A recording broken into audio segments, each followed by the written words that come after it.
তাদের লাভ আছে না নাই? অনেক আছে, অনেক। এখন আমরা এই লাভগুলা বুঝতে পারি না। এখন এই লাভগুলো আমাদের মাথার ভিতরে ঢুকতেও না, ঢুকেও না। কিন্তু একদিন ঠিকই বুঝবো, যখন কাল ওই কঠিন হাসরের ময়দানে বিপদের সম্মুখীন হব, ঠিক না? মিজানের পাল্লা যখন স্থাপন করা হবে, তখন ঠিকই বুঝবো যে মসজিদের মধ্যে আগে ভাগে আসার বসার যে কত ফজিলত, দিনই কাজে অগ্রসর হওয়ার যে কত ফজিলত। আল্লাহ তাআলা নিজে বলেন, وَنَضَعُ الْمَوَازِينَ الْقِسْطَ لِيَوْمِ الْقِيَامَةِ فَلَا تُظْلَمُ نَفْسٌ شَيْئًا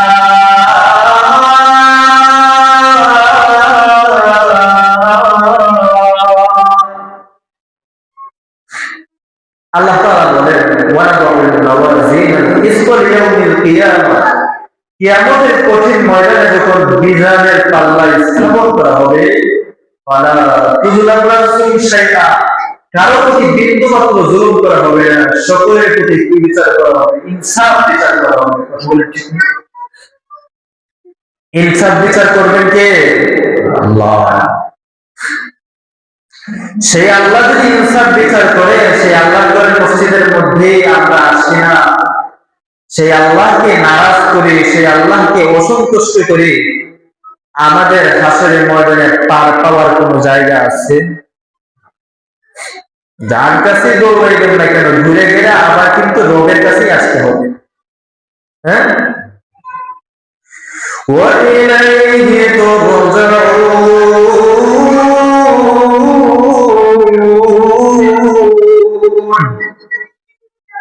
তার কাছে আবার ফিরতে হবে। যতই এদিক সেদিক দৌড়াদৌড়ি করে, যতই দুনিয়ার মানুষদের কাছে আপনি ছুটাছুটি করেন না কেন, কেউ আপনাকে দিতে পারবে না, কেউ আপনাকে খুশি করতে পারবে না, কেউ আপনার বিপদে আগাইতে পারবে না, কেউ আপনার বিপদ দূর করতে পারবে না। বিপদ একজন দূর করতে পারবেন, জোরে বলেন না তিনি কে?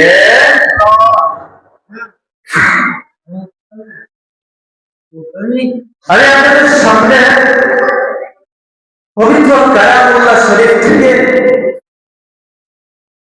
15 নম্বরে পারা সূরা বনী ইসরাঈলের প্রথম আয়াতে কালিমা তেলাওয়াত করলাম। এই আয়াত আল্লাহ তাআলা নাযিল করেছেন একটা ঘটনাকে কেন্দ্র করে, যে ঘটনার দ্বারা মানুষের ঈমানের সম্পর্ক, ঘটনার দ্বারা কি? ঈমানের সম্পর্ক। যে ঘটনাকে বিশ্বাস না করলে ঈমান থাকবে না। বানাতে পারবে না, বানাতে কোনো কথা বলবো না। যে ঘটনাকে অবিশ্বাস করলে মানুষের ঈমান থাকবে না। ঘটনা বিশ্বাস করতেই হবে, কারণ এই ঘটনা একজনই ঘটাইছেন, একজন, যাকে বিশ্বাস না করলেও ঈমান থাকে না। জোরে বলেন না ঠিক? আল্লাহ। ঘটনাটা ঘটাইছে আল্লাহ, ঘটনাটা ঘটাইছেন কে?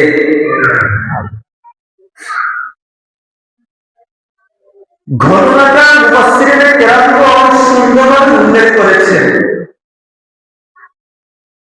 কিন্তু এই ঘটনাটাকে রং বেরং লাগিয়ে এটাকে মনে করেন অনেক ধরনের মশলাপাতি দিয়ে এটাকে মনে করেন একেবারে ঘটনার 12টা বাজাই দিচ্ছে। প্রাণ দিয়ে, সুর দিয়ে ঘটনাটাকে এমন ভাবে উপস্থাপন করে যেটার কোনো ভিত্তি নাই। তাফসীরের মধ্যে, হাদিসের কিতাবগুলোর মধ্যে যেগুলোর কোনো প্রমাণ পাওয়া যায় না।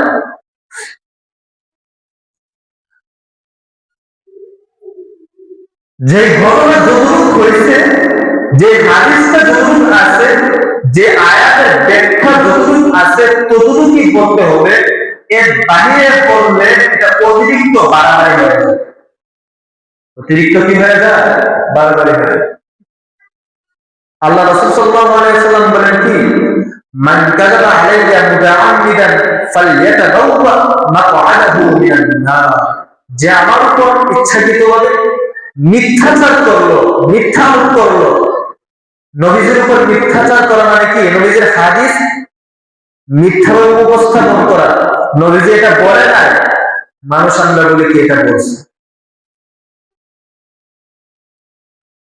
ওই যে কথার কথায় আমরা অনেকে বলি না যে আরে নবীজি এটা বলছে, হাদিস বলে না যে হাদিস এটা বলে কি নবীজি এটা বলছে, আল্লাহ বলছে, আল্লাহ বলছেন এটা সেটা বলে ফেলাই কিন্তু আমরা। কিন্তু আমাদের কোন কথার দ্বারা ইমান চলে যায় আমরা কিন্তু টেরও পাই না। এই যে আপনি যে বলছেন যে আল্লাহ বলছে, নবীজি বলছে, নবী বলছে, এখন দেখা যায় কি ওই কথাটা নবীজি বলে না। বলেন তো নবীজির উপর মিথ্যা বলা হলো কিনা? নবীজিকে মিথ্যাবাদী বলা হলো কিনা?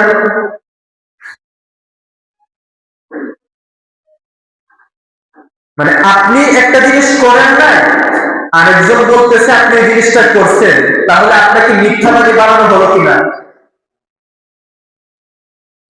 আপনাকে মিথ্যাবাদী বানাইলে তো আপনি বড় কষ্ট পান, আপনি বড় নারাজ হন, আর আমি তো বলি নাই, আমাকে কেন বলবো এটা, রাগে ফায়ার হয়ে যায়।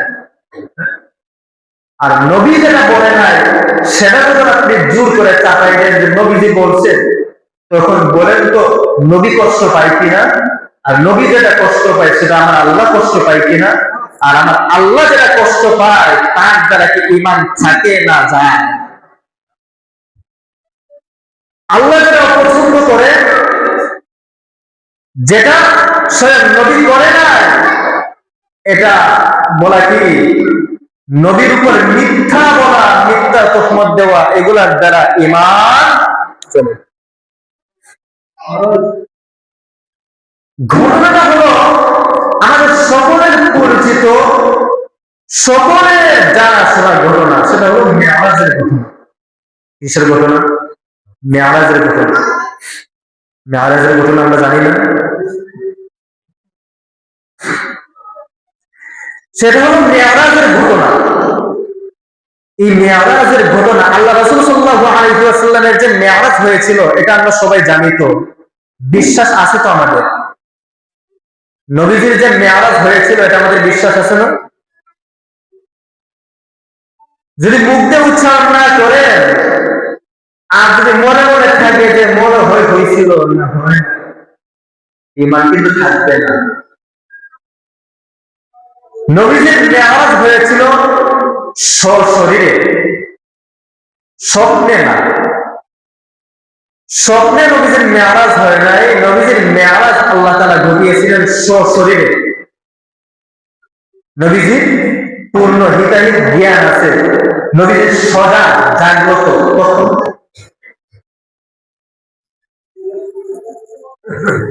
যেটাকে আল্লাহ পাক রব্বুল আলামিন সূরা বানী ইসরাঈলের মধ্যে আল্লাহ তাআলা নিজে উল্লেখ করে দিয়েছেন। কিভাবে? আল্লাহ রাসূল সাল্লাল্লাহু আলাইহি ওয়াসাল্লাম একদিন হাতিমা কাবার পাশে শোয়া, হাতিমা কাবার পাশে একটা রুমে শোয়া। হযরত আবু বকর সিদ্দিক রাদিয়াল্লাহু তাআলা এর বাগ্নী লাগে ওনার ঘরে। আল্লাহ রাসূল সাল্লাল্লাহু আলাইহি ওয়াসাল্লাম কি আছে? শুয়ে আছে।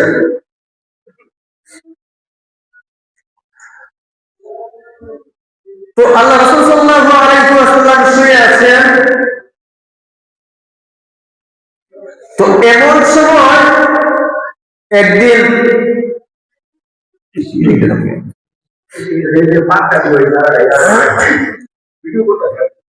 তো এমন সময় একদিন আল্লাহ রাসূল সাল্লাল্লাহু আলাইহি ওয়াসাল্লাম বসা,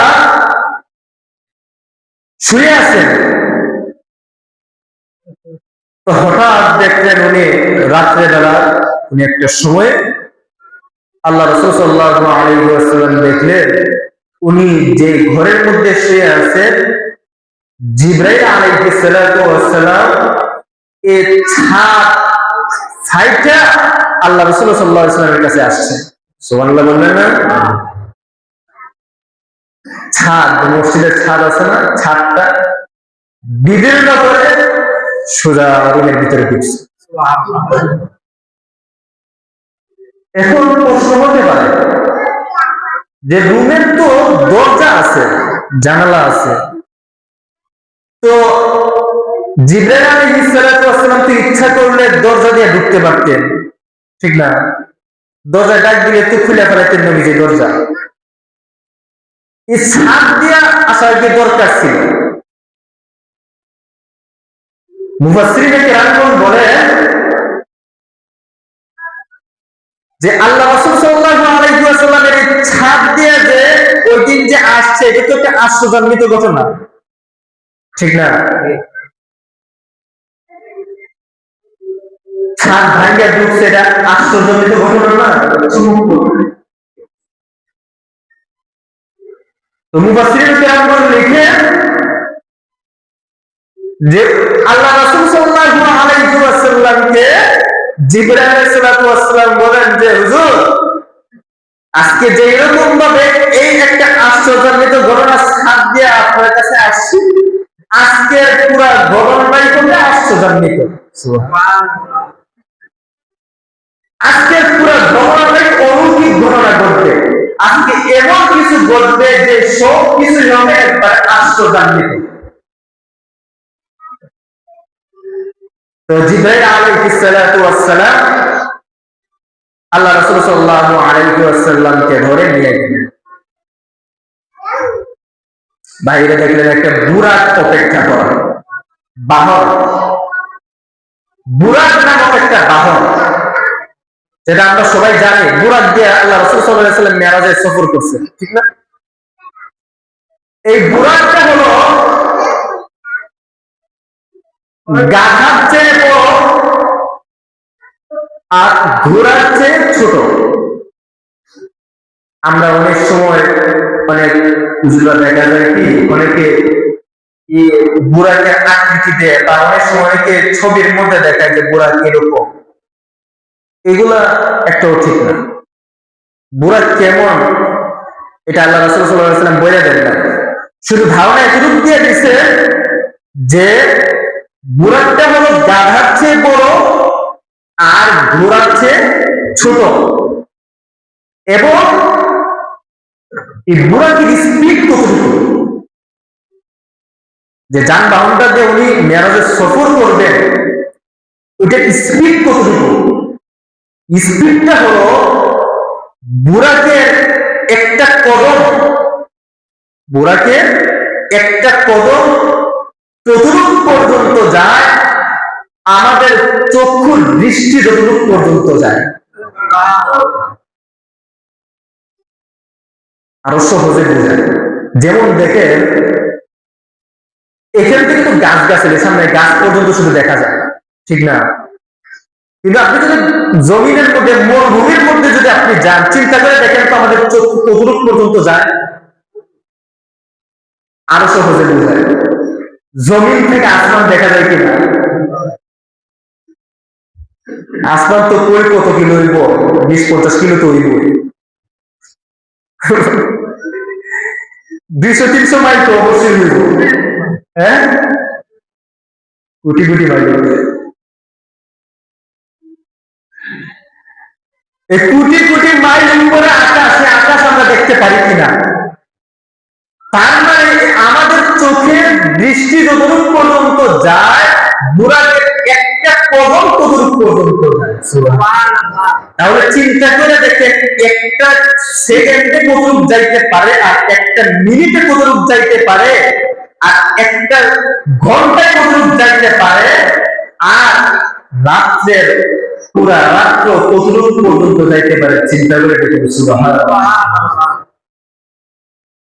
এমন যানবাহন দিয়া আল্লাহ তাআলা তার প্রিয় হাবিব বন্ধুকে মাহবুবকে মেরাজের সফরটা করাইছেন। সুবহানাল্লাহ।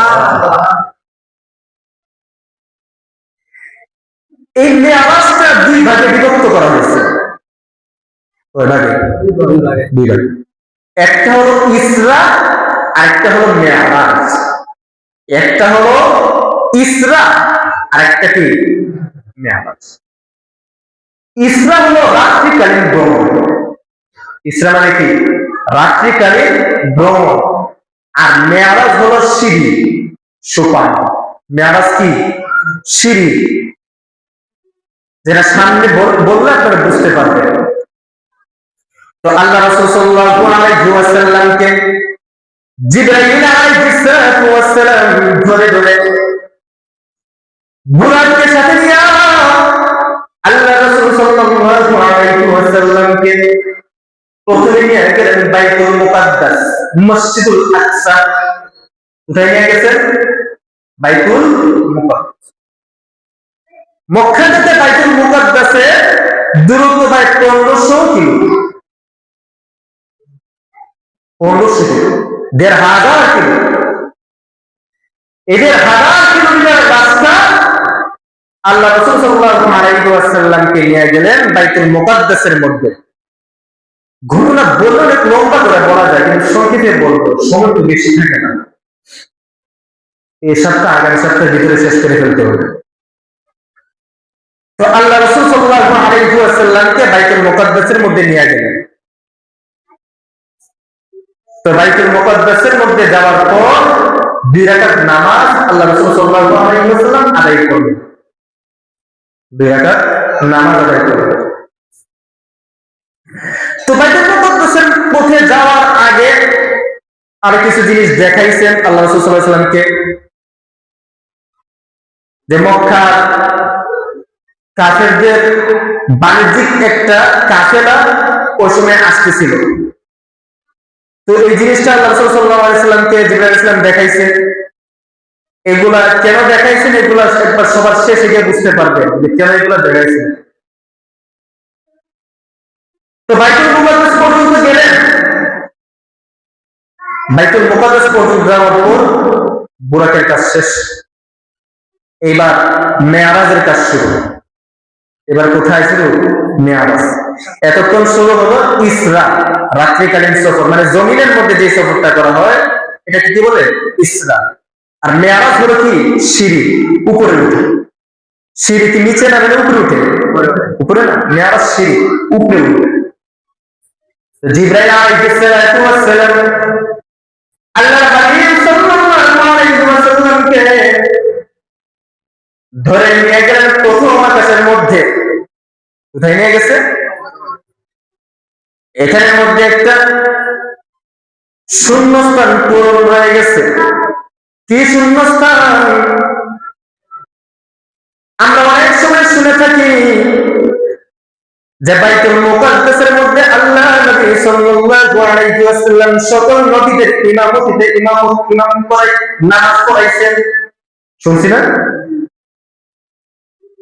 কিন্তু তাফসীর ইবনে কাসিরের মধ্যে ইবনে কাসির রাহমাতুল্লাহি আলাইহি লেখেন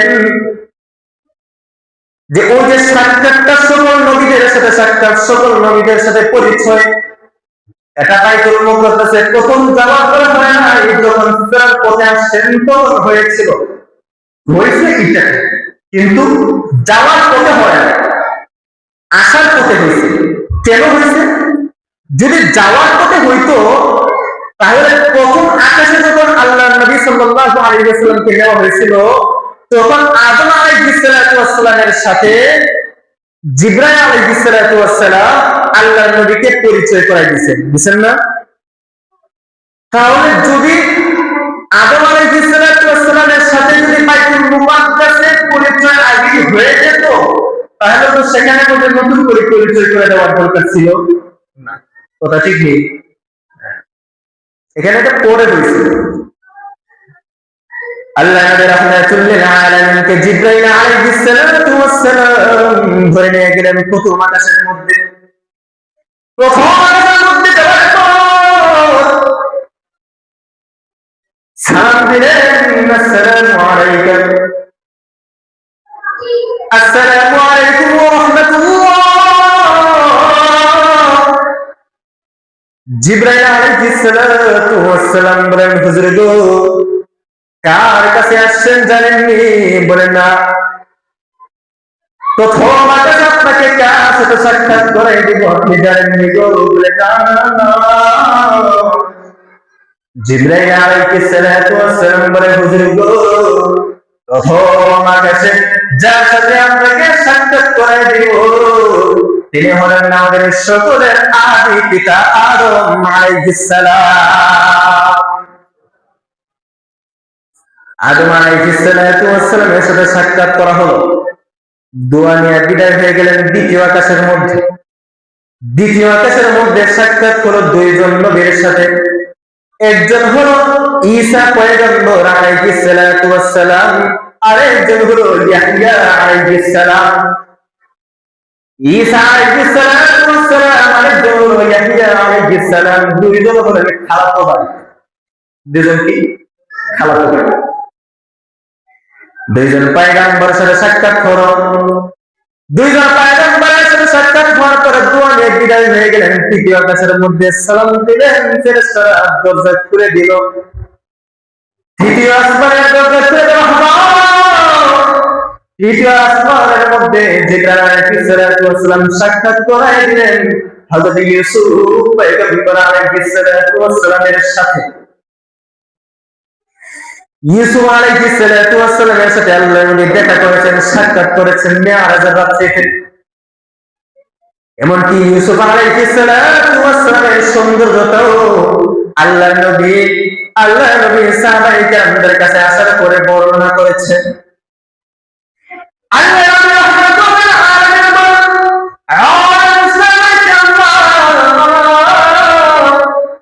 আমি ইউসুফ পয়গম্বর আলাইহিস সালাতু ওয়াস সালামকে দেখে এসেছি। ইউসুফ পয়গম্বর আলাইহিস সালাতু ওয়াস সালামকে আল্লাহ তাআলা এত সুন্দর বানাইছেন, এত সুন্দর বানাইছেন, আল্লাহ পাক রব্বুল আলামিন মনে হয় গোটা দুনিয়ার অর্ধেক সৌন্দর্য দ্বারাই আল্লাহ পাক রব্বুল আলামিন ইউসুফ আলাইহিস সালাতু ওয়াস সালামকে সৌন্দর্য দিয়ে পাঠাইছে। সুবহানাল্লাহ, কোন দরকার নাই আমরা কেন সুন্দর না? আপনারা সুন্দর না দেখে ইউসুফ আলাইহিস সালামের সৌন্দর্যের তারিফ করতেন না? আমরা তো সবাই একরকম। ইউসুফ আলাইহিস সালাতু ওয়াস সালামের সৌন্দর্য এত বেশি ছিল সকলেই জানি। মিশরের মেয়েরা হাত আঙ্গুল কেটে ফেলেছিল। আর সুবহানাল্লাহ করেন না? সুবহানাল্লাহ। আপনার সৌন্দর্য দেখে কোনো মেয়ে হাত কাটছে, আঙ্গুল কাটছে, চেহারা দেখে 3 মাইল দূর। আল্লাহ এত সুন্দর, গোটা অর্ধেক দুনিয়ার সৌন্দর্য দ্বারা আল্লাহ তাআলা ইউসুফ আলাইহিস সালাতু ওয়াস সালামকে সাজাইছেন। কিন্তু আমার আল্লাহর নবী, মায়ার নবী রাহমাতুল লিল আলামিনকে গোটা পৃথিবীর যত সৌন্দর্যতা আছে, আসমান জমিনের সব সৌন্দর্য দ্বারাই আল্লাহ তাআলা আল্লাহর প্রিয় বন্ধুকে দুনিয়ার মধ্যে পাঠাইছে। সুবহানাল্লাহ। এটা হলো তফাৎ। তৃতীয় আকাশে ইউসুফ আলাইহিস সালাতু ওয়াস সালামের সাথে সাক্ষাৎ হলো, দোয়া নিয়ে বিদায় হয়ে গেলেন চতুর্থ আকাশের মধ্যে। চতুর্থ আকাশের মধ্যে সালাম দেওয়া হলো, দরজা খোলা হলো, ফেরেশতারা দরজা খুলে দিলেন। জিবরাইল আলাইহিস সালাতু ওয়াস সালাম সেখানের মধ্যে দেখা করে দিলেন হযরত ইদ্রিস আলাইহিস সালাতু ওয়াস সালামের সাথে। তারপর সেখান থেকে দোয়া নিয়ে উপরে উঠলেন, আর উপরে পঞ্চম আকাশ। আসমান কয়টা? কয়টা? সবার মুখস্থ আছে, আওয়াজ তো মনে হইতেছে না। আসমান আল্লাহ তাআলা 5টা আকাশ কিন্তু আল্লাহ তাআলা বানাইছেন, ঠিক নেই? 5টা আকাশ, 7টা আকাশ আল্লাহ তাআলা বানাইছেন। পঞ্চম আকাশে আল্লাহ নবী জিবরাইল পয়গম্বর আল্লাহ নবীকে নিয়ে রওনা হয়ে গেছেন পঞ্চম আকাশের মধ্যে। পঞ্চম আকাশের মধ্যে যখন সালাম দেওয়া হলো, দরজা খুলে দেওয়া হলো, চাবি দিয়ে দরজা খুলে দেওয়া হলো, আকাশের দরজা। জিবরাইল আলাইহিস সালাতু ওয়াস সালাম সাক্ষাৎ করাই দিলেন হযরত হারুন আলাইহিস সালাতু ওয়াস সালামের সাথে। মুসা আলাইহিস সালাতু ওয়াস সালামের ভাই হারুন আলাইহিস সালাম, হারুন পয়গম্বর আলাইহিস সালাতু ওয়াস সালামকে পঞ্চম আকাশের মধ্যে সাক্ষাৎ করাই দিলেন। দোয়া নিয়ে আবার উপরে রওনা হয়ে গেলেন। ষষ্ঠ আকাশের মধ্যে, 6 নম্বর আকাশের মধ্যে আল্লাহর নবীকে নিয়ে রওনা হয়ে গেলেন। সালাম দেওয়া হলো, সেখানে আমাদের জিবরাইল পয়গম্বর সাক্ষাৎ করাই দিলেন হযরত মুসা পয়গম্বর আলাইহিস সালাতু ওয়াস সালামের সাথে। মুসা আলাইহিস সালাতু ওয়াস সালামের সাথে সাক্ষাৎ করার পর আল্লাহর নবীকে সাথে নিয়ে জিবরাইল আলাইহিস সালাতু ওয়াস সালাম নামাজ রওনা হয়ে গেলেন। এখানের মধ্যে শেষ না করেন আরো আছে সপ্তম আকাশের মধ্যে আপনাকে নেওয়া হবে। সপ্তম আকাশের মধ্যে একটা মসজিদ আছে, সেই মসজিদটার নাম হলো মসজিদে মামুর, বাইতুল মামুর। সপ্তম আকাশের মধ্যে একটা ঘর আছে, সেই ঘরটার নাম হলো বাইতুল মামুর। সেই বাইতুল মামুরের মধ্যে আল্লাহ নবী রাহমাতুল্লিল আলামিন গেছেন। আল্লাহ নবীকে সাহাবায়ে কেরামরা প্রশ্ন করেছিলেন, জিজ্ঞাসা করা হয়েছিল ফেরেশতাদের সংখ্যা কত? আর সংখ্যা কত? ফেরেশতাদের সংখ্যা কত? আল্লাহ নবীকে যখন জিজ্ঞাসা করো ফেরেশতাদের সংখ্যা কত, আল্লাহ নবী মেরাজ থেকে আসার পরে বললেন, ফেরেশতাদের সংখ্যা কত জানেন রে?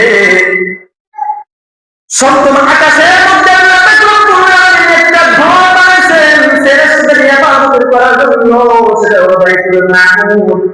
সেই বাইতুল মামুরের মধ্যে প্রতিদিন 70,000 ফেরেশতা আল্লাহর ঘর তাওয়াফ করে বাইতুল মামুরটা। আর একবার যারা তাওয়াফ করে কিয়ামত পর্যন্ত ওই 70,000 ফেরেশতা আর ইবাদত করার সুযোগ থাকে না। 70,000 ফেরেশতা একবার যদি ইবাদত করে কিয়ামত পর্যন্ত, দেখেন কত শত বছর হয়ে গেছে, হাজার বছর হয়ে গেছে, এখনো পর্যন্ত প্রতিদিন 70,000 ফেরেশতা ইবাদত করতে আছে কিয়ামত পর্যন্ত করবে। কিন্তু ফেরেশতাদের সংখ্যা এবার আপনার ধরে নেন কত লক্ষ কোটি হবে। সপ্তম আকাশের মধ্যে বাইতুল মামুরের পিঠের মধ্যে হেলান দিয়ে শুয়ে আছেন, হেলান দিয়ে বসে আছেন। আল্লাহ রাহমাতুল্লাহ আলাইহি জিবরাইল আলাইহিস সালাতু ওয়াস সালাম ধরে পরিচয় করে দিলেন, বুজুর্গ ওই যে হেলান দিয়ে বসে আছে দেখেন না, উনি কে চিনেননি? উনি হলেন আমাদের সকলের জাতির পিতা, জাতীয় পিতা ইব্রাহিম আলাইহিস সালাম। ইব্রাহিম আলাইহিস সালাতু ওয়াস সালামের সাথে সপ্তম আকাশে আল্লাহ নবী সাক্ষাৎ করছেন। সুবহানাল্লাহ। ইব্রাহিম আলাইহিস সালাম হলেন আমাদের জাতির পিতা। কার পিতা? মানুষের বানানো জাতির পিতা নেই। মানুষ যাকে জাতির পিতা বানাক না কেন, মানুষ যাকে যত বড় আল্লাহ বানাক না কেন, আল্লাহ তাআলা নিজে ঘোষণা দিয়ে দিয়েছেন কুরআন শরীফের মধ্যে। আল্লাহ তাআলা সূরাতুল আনবিয়াতে আল্লাহ তাআলা নিজে বলেন, মিল্লাতা আবিকুম ইব্রাহিম হুয়া সাম্মাকুমুল মুসলিমিন। মিল্লাতা আবিকুম ইব্রাহিম, ইব্রাহিম আলাইহিস সালাতু ওয়াস সালাম হলো তোমাদের জাতির পিতা। সাম্মাকুমুল মুসলিমিন, মুসলমানদের সকলের জাতির পিতা একজন, জুড়ে বলেন না তিনি কে? ইব্রাহিম পয়গম্বর। সপ্তম আকাশে দেখা করার পর আবার উঠে উঠলেন সিদরাতুল মুনতাহা। জান্নাত জাহান্নাম তো দেখাইলেন, এগুলো আলোচনা দিতে গেলে অনেক সময় নষ্ট হয়ে যাবে, সময় থাকলে বলবো আপনাদের সাথে। সিদরাতুল মুনতাহা বলতে গেল, সিদরাতুল মুনতাহার মধ্যে মুনতাহা পর্যন্ত যখন আল্লাহ নবী সাল্লাল্লাহু আলাইহি ওয়াসাল্লামকে নিয়ে যাওয়া হলো, আল্লাহ তাআলা কোরআনুল কারীমের মধ্যে সেটাও বলে দিয়েছেন, ইনদা সিদরাতিল মুনতাহা ইনদাহা জান্নাতুল মাওয়া।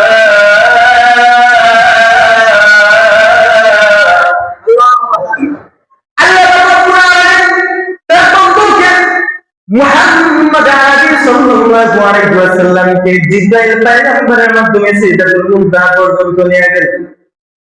জিবরাইল আলাইহিস সালাতু ওয়াস সালাম এবার শেষ, হুজুর আমার আর পারমিশন নাই, আমি আর যাইতে পারবো না,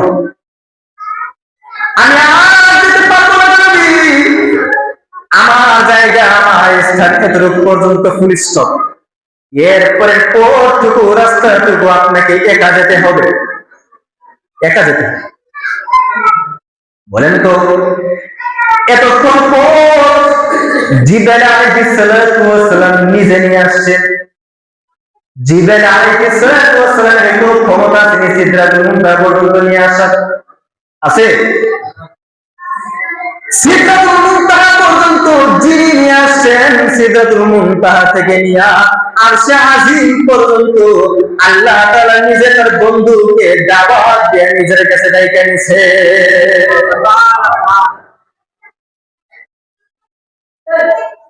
আল্লাহ এবং তার বন্ধু, কত মজার ঘটনা, কত মজার কাহিনী। আল্লাহ এবং তার বন্ধু আশিক মাসুকের সাক্ষাৎ হলো এমন ভাবে, সিদরাতুল মুনতাহা থেকে জিবরাইল স্টপ হয়ে গেলেন, ফুল স্টপ হয়ে গেলেন।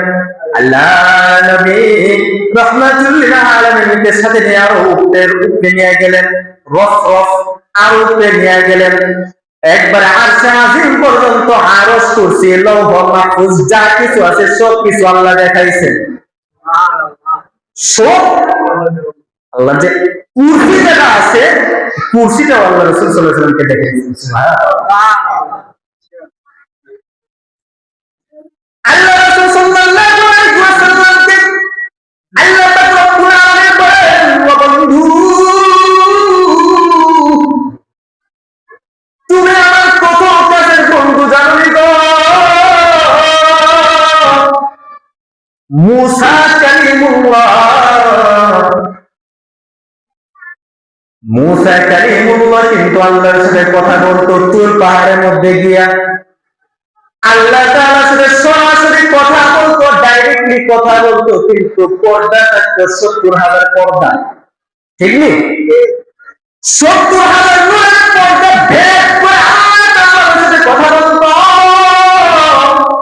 ও বন্ধু হাবিব আমার, আপনি আমার এত আপন, আপনি আমার এত কাছের বন্ধু, আপনাকে আমি ৭০,০০০ না, আপনাকে আমি সব কিছুর পর্দা ভাইয়া সরাসরি আপনি আর আমি একসাথে সাক্ষাৎ করব।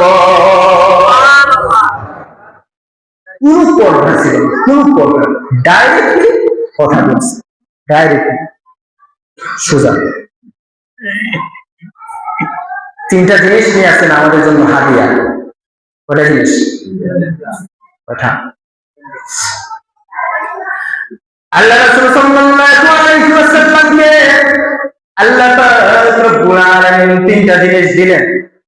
সূরাতুল বাকারার শেষ ৩ আয়াত, আর হলো শিরক থেকে বেঁচে থাকা। ১ নাম্বার পুরস্কার, ১ নাম্বার হাদিয়া। যে বলেন তো বন্ধুর বাড়ি গেলে হাদিয়া দেন না? আপনারা তো হাদিয়া নেন না, দেন না, আর কেমনে কইবে? বন্ধু যখন বন্ধুর বাড়ি যায় তখন হাদিয়া নেয়নি, আবার হাদিয়া দেয়নি। আমরা বাঙালি হলাম মাগনা খাওয়া যাক না,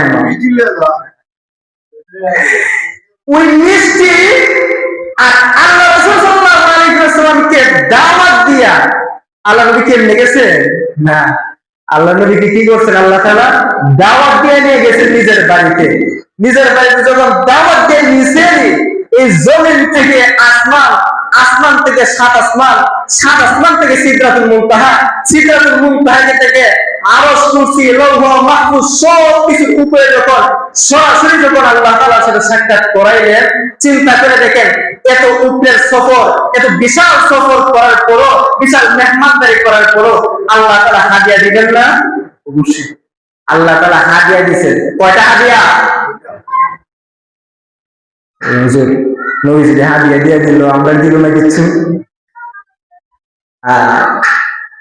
তিনটা হাদিয়া আল্লাহ নবী রাহমাতুল্লাহ আলাইহিকে দিয়েছিলেন, কিন্তু তিনটাই নবীকে শুধু দেন নাই, নবীর যত উম্মত আছে উম্মতে মুহাম্মাদীদেরকে দিয়েছেন। উম্মতে মুহাম্মাদীদেরকে আল্লাহ পাক রব্বুল আলামিন এত দামি বানাইছেন, নবীজির কারণে এত দামি উম্মত আমাদেরকে বানাইছেন। আগে নবীর যত উম্মত আছে সমস্ত উম্মতের নবীদের চাইতে আমরা নবীর উম্মতরা দামি। সুবহানাল্লাহ বলবেন না? এত তো গুনাহ করেন, এত তো জুলুম করেন, এত তো ফাসিক কাজ করেন, কোথায় কোথায় ঈমান চলে যায়, আর এরপর আল্লাহ আপনাকে দামি বানাইছেন। সুবহানাল্লাহ বলেন না? আল্লাহ ইচ্ছা করে তো দুনিয়ার সবচেয়ে নিকৃষ্ট মানুষ আপনাকে বানাইতে পারতো, দুনিয়ার সবচেয়ে নিকৃষ্ট উম্মত বানাইতে পারতো, এত নাফরমানি করার পর আল্লাহ তাআলা পেয়ারা উম্মত বানাইতে পারতো না? আল্লাহ নবীর পেয়ারা মাহবুব উম্মত বানাইতে পারতো না? আল্লাহ তাআলা ইচ্ছা করলে চাইতে পারতেন। তারপরে এত গুনাহ করার পর আমাদেরকে আগে নবীদের যে উম্মতরা আছে তাদের উম্মতের থেকে আমাদের উম্মতের, আমাদের নবীর উম্মতের দাম হাজার হাজার কোটি করে বেশি। সুবহানাল্লাহ। তিনটা জিনিস হাদিয়া নিয়ে আসছেন। সময় নেই, আগামী সপ্তাহে ইনশাআল্লাহ।